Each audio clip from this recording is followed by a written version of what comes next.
Hey, what's up? It's Antonio. Welcome back to my channel. Now, who's ready for some fighting words? In this video, I want to talk about Stephen Espinoza, Errol Spence, and Terence Crawford. But really quick, if you like the videos, take the time, just hit that button, subscribe to the channel. Also, hit that thumbs up button. That really helps as well. Let's just jump right into this. So Stephen Espinoza basically says, you can't flip-flop. You can't. Why is it you want to go up and fight Charlo or Canelo, but you won't go up for Errol Spence? That's basically a quote from Stephen Espinoza. And I thought that's like the weirdest thing in the world to ask. Here's my thing. Terence Crawford is the champ.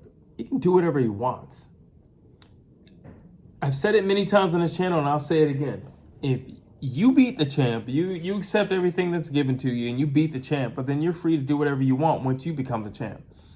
Now you make the rules. Now you're in control. Now you're driving. Now they're in the passenger seat. That's just how it works. That's how it's always worked, and that's how it works here. Why would he? So Stephen Espinoza says, Terence Crawford, why are you going up for Canelo? Because Canelo can't make 147 pounds. Jermell Charlo can't make 147 pounds. Terence Crawford doesn't make history by continuing to fight guys who fight at 168 and 154 at 147. It doesn't make him any history. What? He managed to drain two guys to the point where just them walking to the ring, they both passed out? That doesn't make any sense. One, he doesn't have that type of pull. Two, it just doesn't make any sense. And three, that doesn't get him in the history books. I believe he's already in the history books, but that doesn't make anybody talk about him. No, you go up and you challenge. That's how this works. So if you're wondering why he's willing to put on weight to fight Charlo, it's because Charlo fights at 154 pounds. So I have to put on weight to face him. Canelo fights at 168. I have to put on weight to face him. Now, probably there would be a catch weight between him and Canelo. And maybe that catch weight might be like 160, 164 or something like that. But nonetheless, that's the only way he's going to see Canelo. There is no way Canelo's been fighting at 168 and then he's going to come all the way back down for Terence Crawford, mind you, at 147 pounds. Are you crazy? Why would he do that? That's basically how I feel Stephen Espinoza is thinking. Like, what sense would that make? It doesn't make any sense. Never in the history of boxing does anybody go down in weights. No, they go up in weights. That's just how life works. You gain weight as you get older, regardless.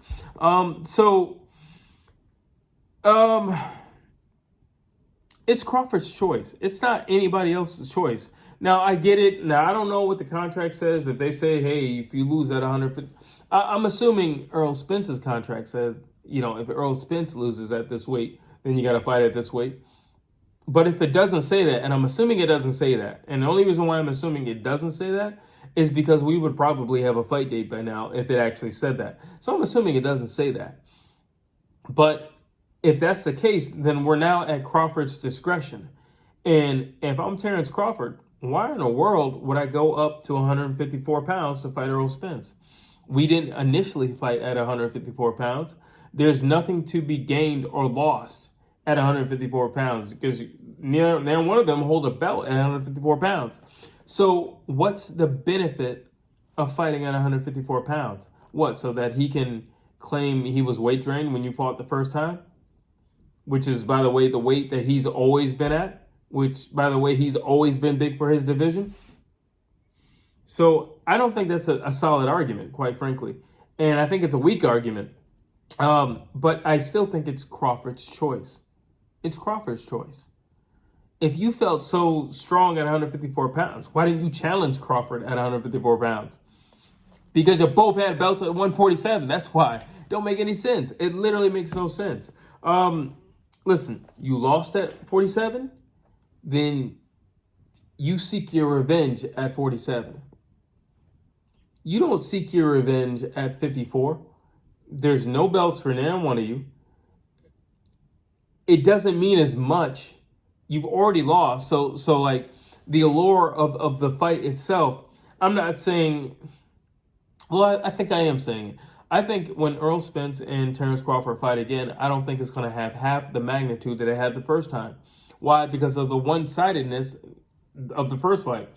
So unless you can prove that there's going to be some significant difference in fighting Crawford at 54, which I don't think there is. I don't think it's like a colossal weight. Now, if you jumped up to 160, then I would say, all right, now Crawford needs to really come in with a strategy and a real game plan.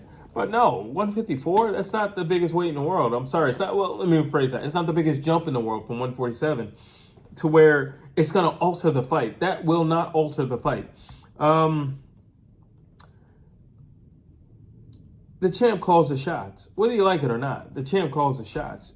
Terence Crawford is a champ. He calls the shots. When Errol Spence had the belts, he called the shots.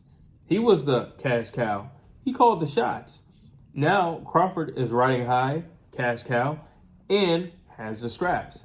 He calls the shots. Why can't Errol Spence be half the gentleman and sportsman that Terence Crawford was when coming to the table with him? Simple as that. I don't think, here's my final thoughts. I don't think fighting at 154 solidifies or cements Errol Spence. I don't think if he goes up to 154 that means anything. Because what beat you was skill. Crawford didn't beat you with muscle. Crawford didn't big brother you and walk you down all night. Crawford didn't do any of that. Crawford wasn't holding you. Crawford wasn't manhandling you. Crawford wasn't doing a Sean Porter 2.0. He wasn't doing any of that. He beat you with skill. He beat you with precision. He beat you with timing. He beat you with a jab. He beat you with mixing it up. He beat you with footwork. Those are the things he beat you with. Those things are called skills. So it's not like your skills are going to get, astronomically better overnight from the first fight to the second. They're just not. Let's be honest, they're just not. They're not going to get better overnight. So you fighting at 154 doesn't really mean anything. It was Floyd Mayweather who said, if I had Errol Spence, I'd have him fighting at 160.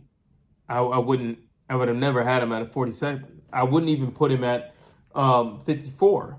And when you see Errol Spence side by side with Jermell Charlo, you realize just how big this man is. He's not a small dude. He's not a small dude at all.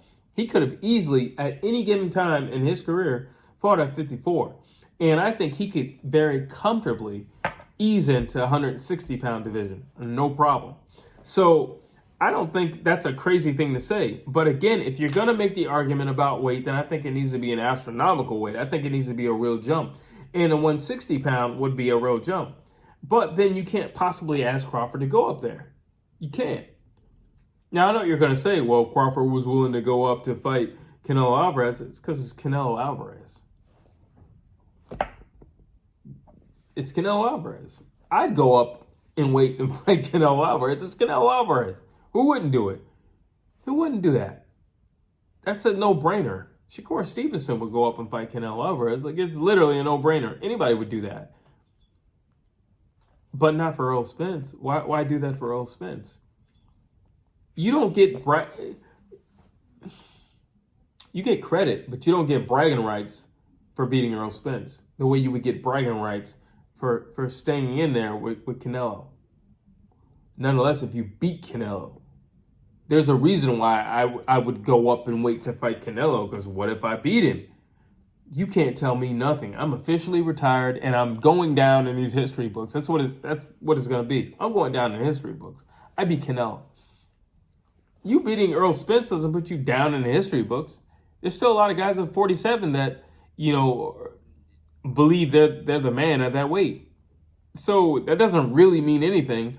I think you took off the top dog, but I don't necessarily think you took out the most dangerous dog in the yard. I just think you took out the top dog. But do I think he's the most dangerous? No, I don't. I never thought Errol Spence was the most dangerous at 147 pounds.